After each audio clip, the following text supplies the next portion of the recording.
I gave up 8 years of my life. I never bought new clothes. I never traveled. I cried alone in a tiny rented room thousands of miles from everyone I loved. And I did all of it for one reason: to buy my mother a home so she would never have to depend on anyone again. The day I finally did it, I thought I was going to feel joy. And I did, for about 4 days. Because what came after that? Inside the house I had purchased with my own hands and my own sacrifice, broke something in me that I am still putting back together.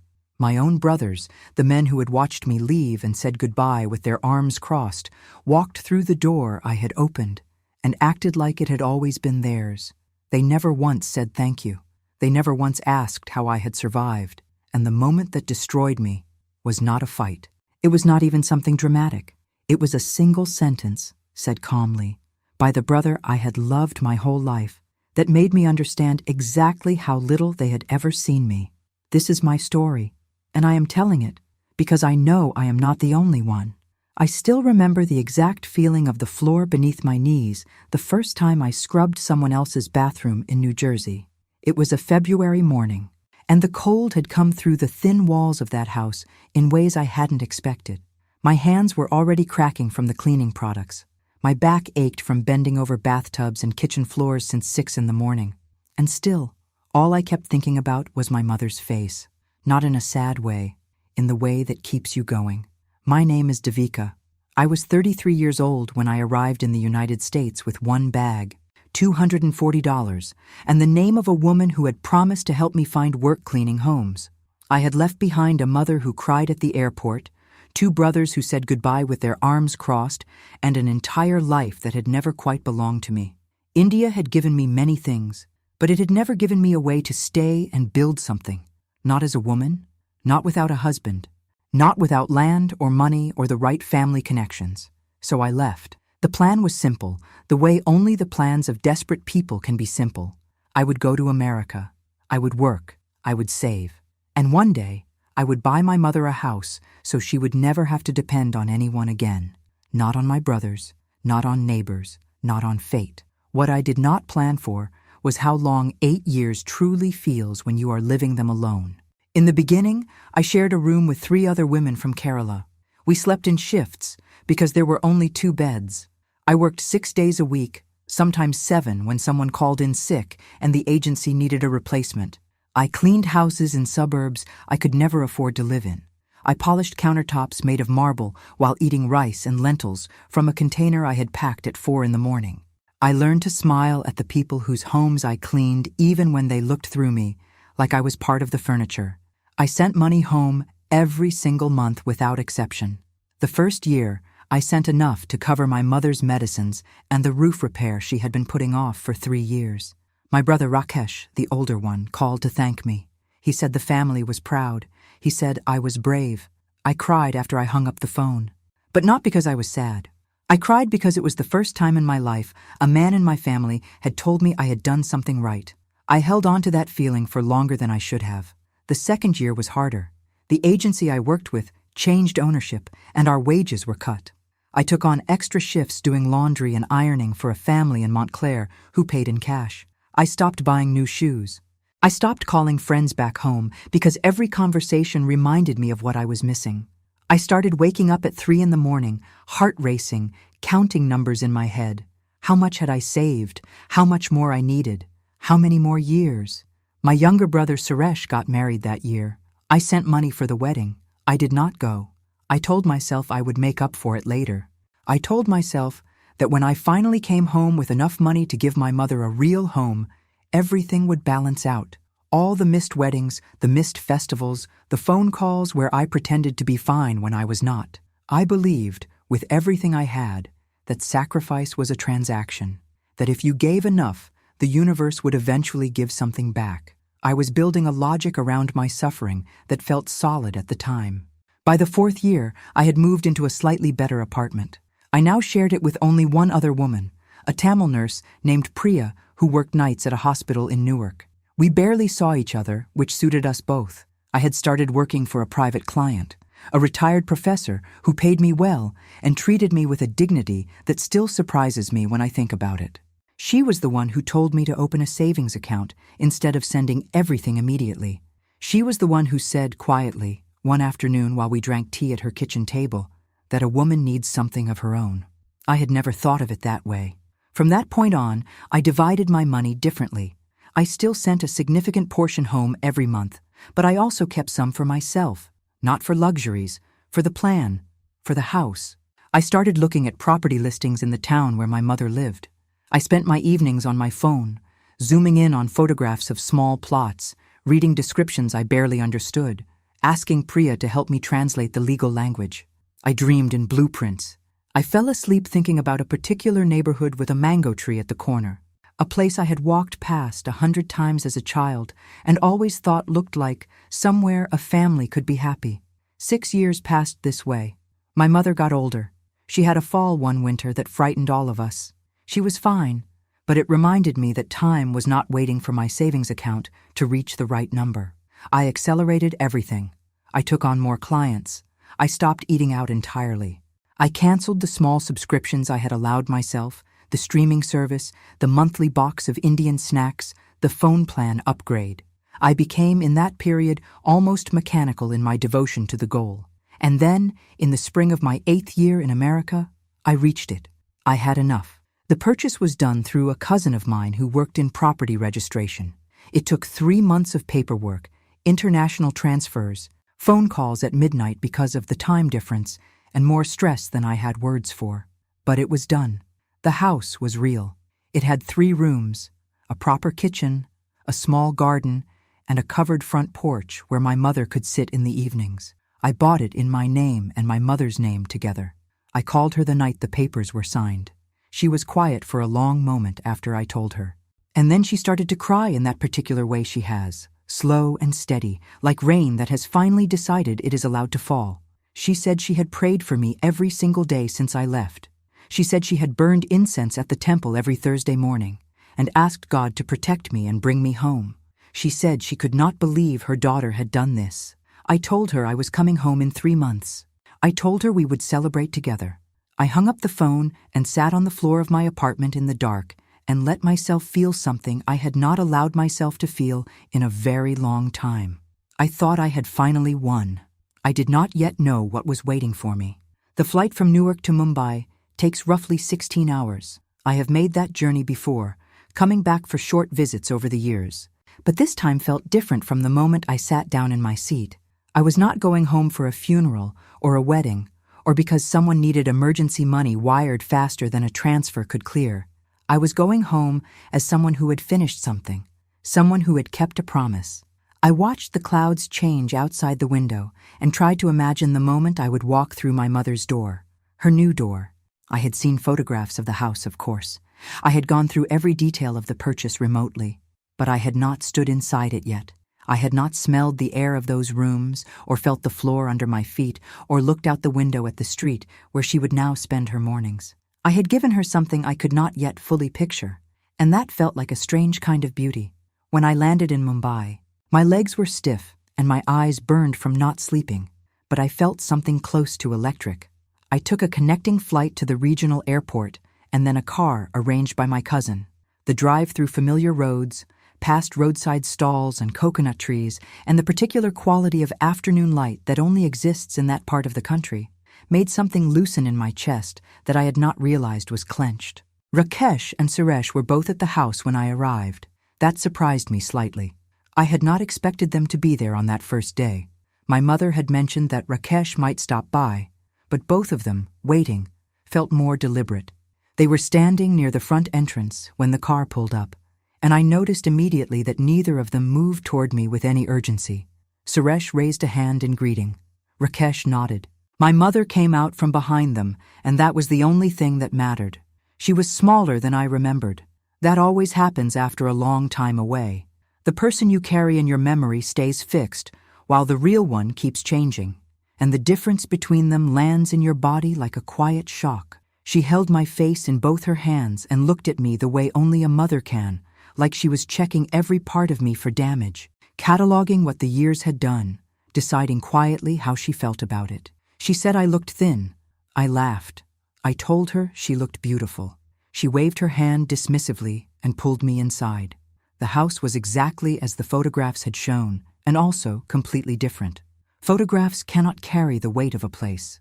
They cannot tell you how a room breathes, how the light moves across the floor at a particular hour, how it feels to stand in a kitchen that belongs to your mother and know that no landlord can ever tell her to leave.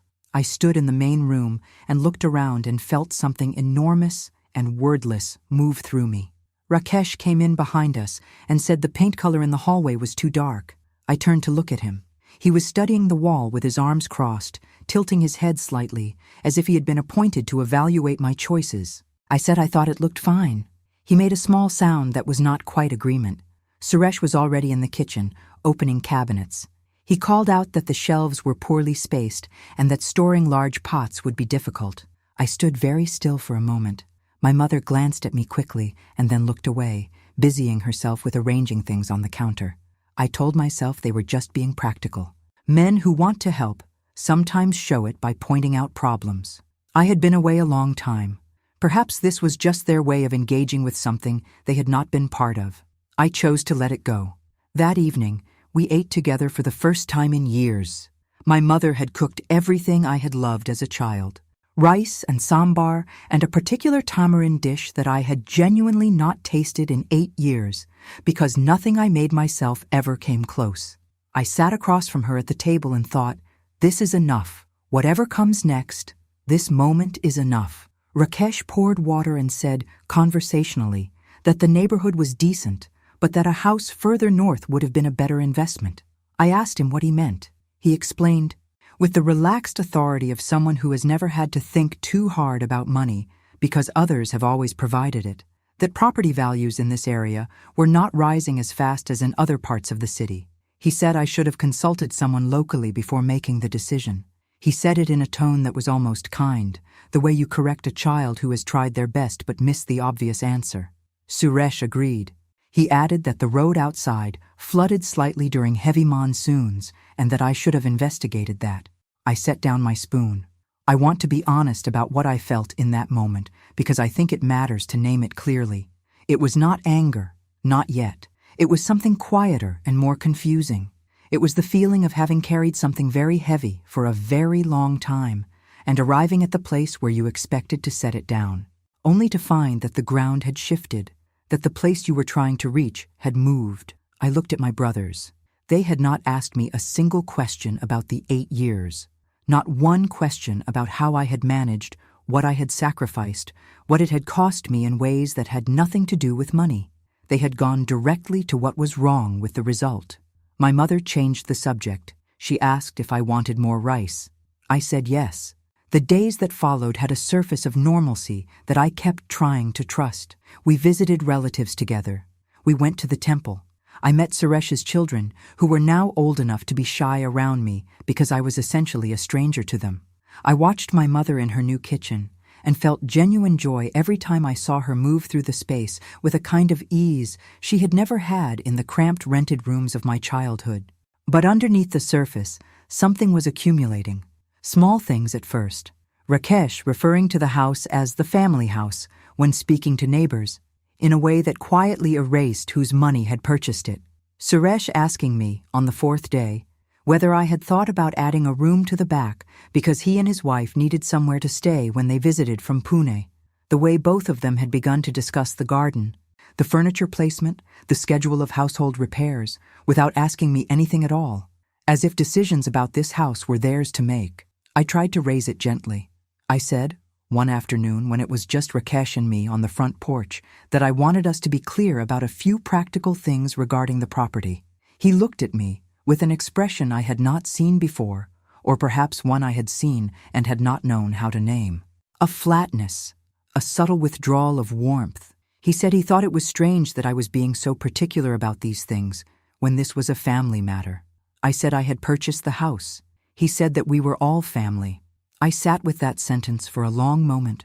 The way it had been deployed, the way it had taken my specific act, 8 years of specific sacrifice, and dissolved it into a general category where everyone was equal and no one owed anyone anything because we were all simply family and family shares. I went inside and found my mother folding laundry in her room. I sat beside her on the bed and did not say anything for a while. She handed me a pillowcase to fold, and we worked in silence. After some time, she said very quietly that she hoped I was not feeling hurt. I asked her if she had noticed what was happening. She folded the pillowcase in her hands carefully before answering. She said that my brothers were not bad men. She said they were just not accustomed to thinking of me as someone with authority. She said it in a way that made clear she was not defending them so much as explaining something she had understood for a long time and had not known how to warn me about. I asked her, "When did this start?" She said, "I think it started the day you left." I did not sleep well that night. I lay in the room I had chosen as my own in this house I had purchased and listened to the sounds of the neighborhood settling into darkness, the distant dogs, the occasional motorbike, the particular quality of silence that is different from any silence I had ever found in New Jersey. I had come home expecting to rest. Instead, I was beginning to understand that the real work was only just starting. There is a particular kind of pain that does not announce itself all at once. It arrives in increments, so small and so steady that you keep convincing yourself you are imagining it. You rationalize each individual moment, because no single moment is enough to justify the magnitude of what you are feeling, and so you absorb it. You minimize it. You fold it neatly and place it somewhere inside yourself where you do not have to look at it directly. That is what I did for the first 2 weeks. But by the 3rd week, the increments had become too large to fold. It began with a conversation I was not supposed to hear. I had woken up early, as I always do, a habit built over 8 years of pre-dawn shifts that my body had never fully released. The house was quiet in that particular way of early mornings, and I had gone to the kitchen to make tea when I heard Rakesh's voice coming from the back room where he had been staying for the past several days. He was on the phone. I do not know who he was speaking to. I stood very still near the hallway, and I listened. He was talking about the house. He was explaining to whoever was on the other end that the property was now in the family's hands. He said my mother's name and his own. He did not say mine. He spoke about potential rental income from one of the rooms and who would manage the arrangement. He used the word "we" in ways that excluded me so completely and so naturally that I understood, standing there in the early morning with my tea growing cold, that this conversation was not new.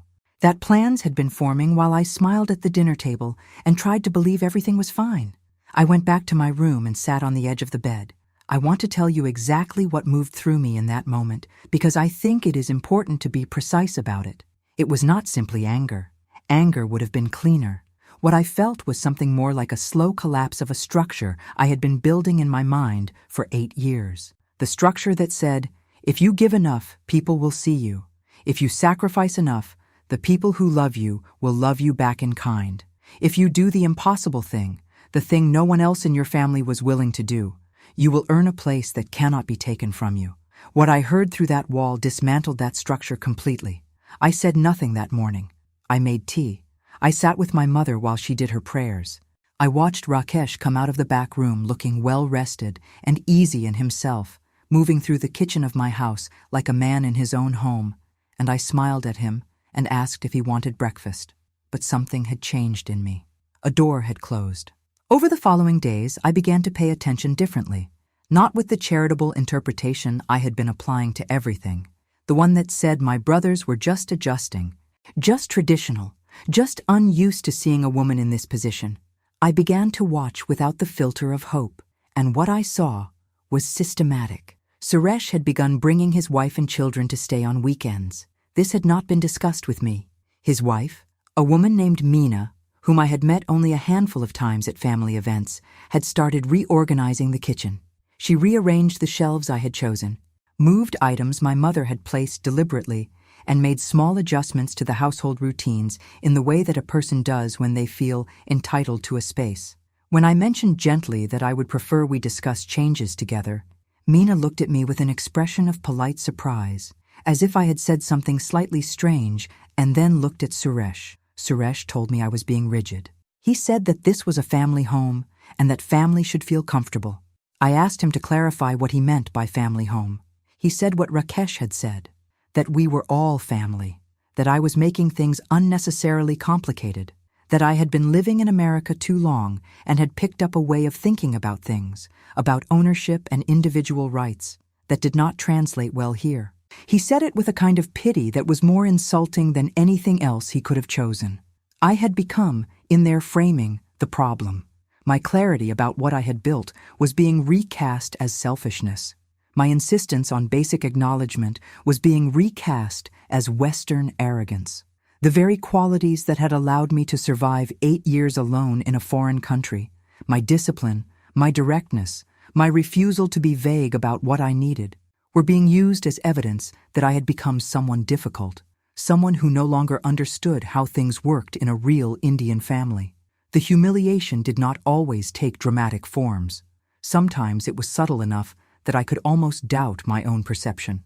Rakesh talking over me at dinner when I tried to share something about my years in America, changing the subject mid-sentence as if I had not spoken. Suresh making decisions about tradespeople coming to do minor repairs without informing me, so that I would arrive home to find strangers working in rooms of my own house. Meena referring to the guest room, the room I slept in, as the room we are thinking of converting for the children's use, and then going silent with a polite smile when I entered the conversation. Each thing, individually, could be explained away. Together, they formed something unmistakable. The moment that broke through my remaining restraint happened on a Sunday afternoon in the 5th week. My mother's neighbor, an older woman who had known our family for decades, came to visit. We were all sitting together in the front room, and the neighbor was admiring the house, asking who had arranged everything so nicely. Before I could say anything, Rakesh answered. He said the family had all come together to make it happen. He gestured broadly, including everyone in the room in a sweep of his hand. The neighbor looked at me and smiled. She said it was wonderful when families supported each other. I looked at my mother. She was looking at her hands. I excused myself and went outside and stood in the small garden in the afternoon heat. I stood there for a long time. A kind of clarity was building in me that felt nothing like peace. It felt like finally seeing the full shape of something that had been partially hidden, and understanding that now that you have seen it, you cannot unsee it. I had spent 8 years sending money home.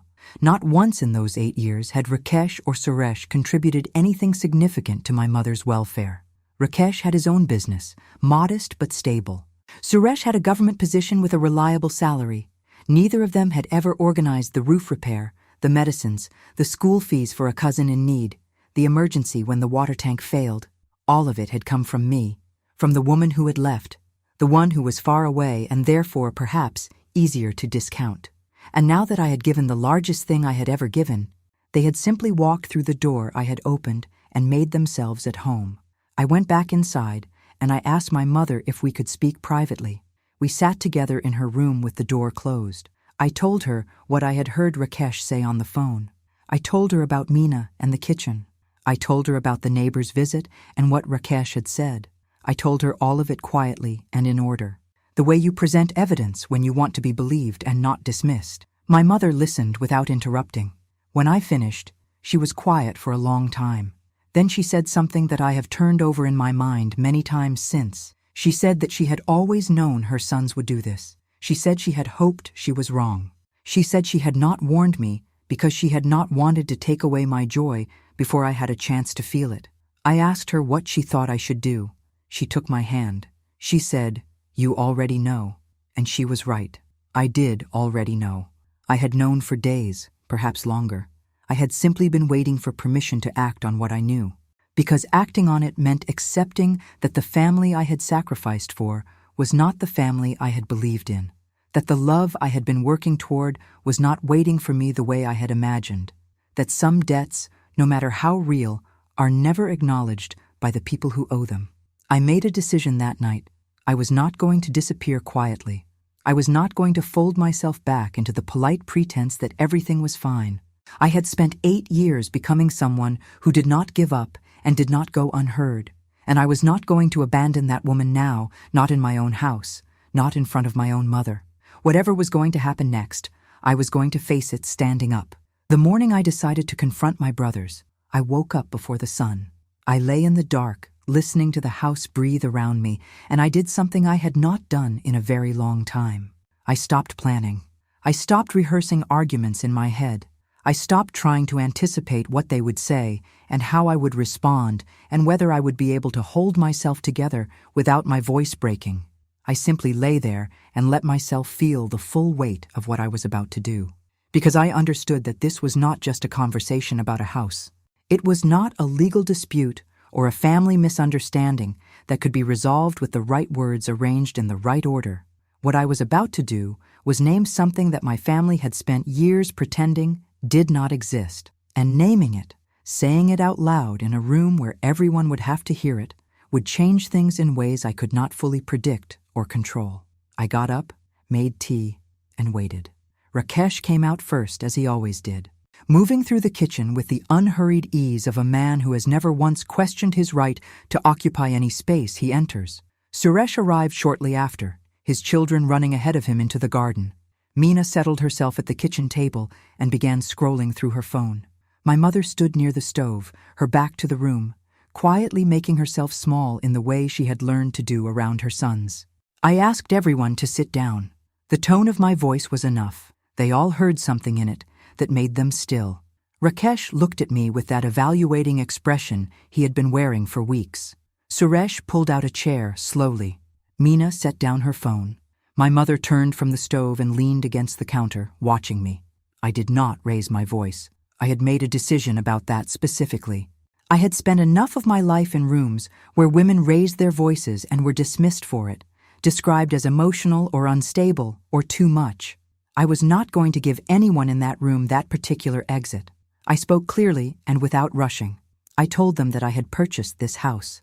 I said the number, the full amount, converted into rupees, spoken plainly, because I had noticed that keeping it abstract made it easier for them to abstract away my role in it. I told them what I had done to earn that money, not in general terms, not with the soft language I had been using for weeks to protect their comfort. I told them specifically. The years of cleaning other people's homes, the shifts that began before sunrise, the things I had not bought, the places I had not gone, the version of a life in America that I had declined to live because every spare rupee was going home. I told them that in 5 weeks in this house, neither of them had once asked me how I was. Not once had either of them said thank you. Not for the house, not for the years before the house, not for any of it. Rakesh started to speak. I raised one hand, not aggressively, just firmly, and he stopped. I told them what I had heard through the wall. The phone call, the plans for rental income, the easy use of we that had erased me entirely. I told them about Meena reorganizing the kitchen without permission. I told them about the neighbor's visit and how Rakesh had answered her question as if the house had been a collective family effort, as if I had simply been one contributing voice among many rather than the only person who had made it possible at all. I told them that I had not come home to fight, but I had also not come home to be invisible. The room was very quiet. Suresh spoke first. He said that I was misremembering. He said that Rakesh's phone call had been misunderstood. He said that Meena had only been trying to help, and that I was being ungenerous in how I was characterizing her intentions. He spoke quickly, building a version of events that was slightly different from every version I had just described, adjusted just enough to make me sound like someone who had constructed grievances out of misreadings. I had expected this. I looked at him and said, I am not misremembering. I was there. Then Rakesh spoke. And what he said was the thing that I will carry with me for the rest of my life. Not because it was the cruelest thing anyone has ever said to me, but because it was so unguarded. Because in trying to diminish me, he revealed exactly what he actually believed. He said that I needed to understand that sending money from abroad was not the same as being part of this family. He said that I had been away for 8 years and that I had missed everything, the daily life, the decisions, the presence. He said that a house was a material thing and that what made a family was something else entirely, something I had chosen to opt out of when I left. He said it calmly. He said it the way someone says a thing they have believed for a long time and have finally been given permission to say out loud. I looked at my mother. She was looking at Rakesh with an expression I had never seen on her face before. It was not sadness exactly. It was something older and more settled than sadness. It was the expression of a woman who has watched something happen that she always knew would happen and had hoped, against her own better judgment, might not. She said his name, just his name, quietly. He looked at her. She said, "She left so that I could eat." No one said anything for a long moment. She said it again, not louder, but with a weight that filled the room completely. She said, "When the roof was leaking and you did not come, she sent money from across the world. When I was sick and needed medicine, she sent money. When your cousin needed school fees, she sent money. She has been in this family every single day for 8 years in the only way she was able to be, and you will not sit in the house she built and tell her she chose to leave." Rakesh opened his mouth. My mother said, "No," that one word, said without anger, said with a finality that I had never heard from her before, a finality I did not know she was capable of. The woman who had always made herself small in rooms with her sons said no, and the room obeyed her. What happened after that was not a dramatic reconciliation. I want to be honest about that because I think dishonest endings do a disservice to people who are living through real versions of this story. Rakesh did not break down and apologize. Suresh did not suddenly see everything clearly.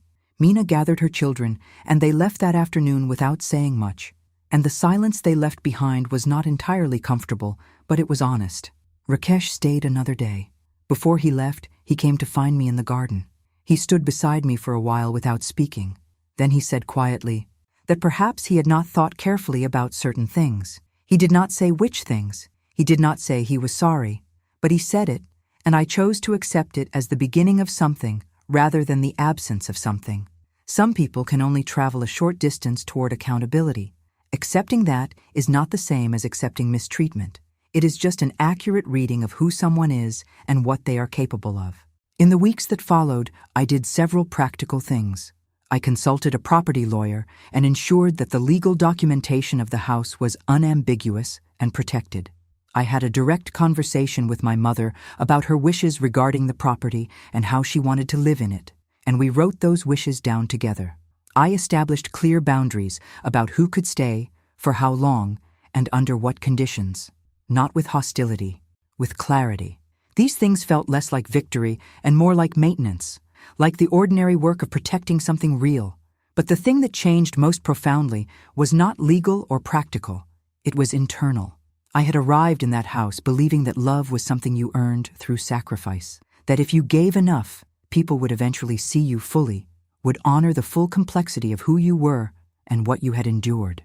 8 years of my life had been organized around that belief. What my brothers gave me, in their carelessness and their entitlement and their casual erasure of everything I had done, was the destruction of that belief. And sitting in the garden of my mother's house on a warm evening some weeks after the confrontation, watching her move across the porch with a cup of tea in her hand, comfortable and unhurried in a space that was truly hers, I understood that the destruction of that belief was not a loss. It was a release. I had not sacrificed for the gratitude of my brothers. I understood that now. I had sacrificed for the woman crossing that porch, for the look on her face when she sat down in her own chair, on her own porch, in her own home, for the knowledge that whatever happened in the world beyond that garden wall, she had somewhere safe and permanent to return to. That had always been the real reason. I had just needed my brother's failure to show it to me clearly. I stayed for 3 more months, long enough to see my mother fully settled, long enough to plant things in the garden that would bloom after I left, long enough to sit with her on enough evenings that I stopped counting them and simply lived inside them. When I left for the airport the final morning, she held my face in her hands again, the way she had when I arrived. She looked at me for a long time. She said I had given her more than a house. I asked her what she meant. She said, "You showed me who you are, and I already knew, but now everyone else knows too." I have been back in the United States for 7 months now. I still send money home. I still wake up early from habits my body refuses to release. I still think about my mother every single day. But something is different now. Something in the structure of why I do what I do has changed. I no longer give from a place that is waiting to be seen. I give from a place that already knows its own value, regardless of who acknowledges it. My brothers taught me that, not intentionally, not kindly, but sometimes the most important lessons arrive exactly that way.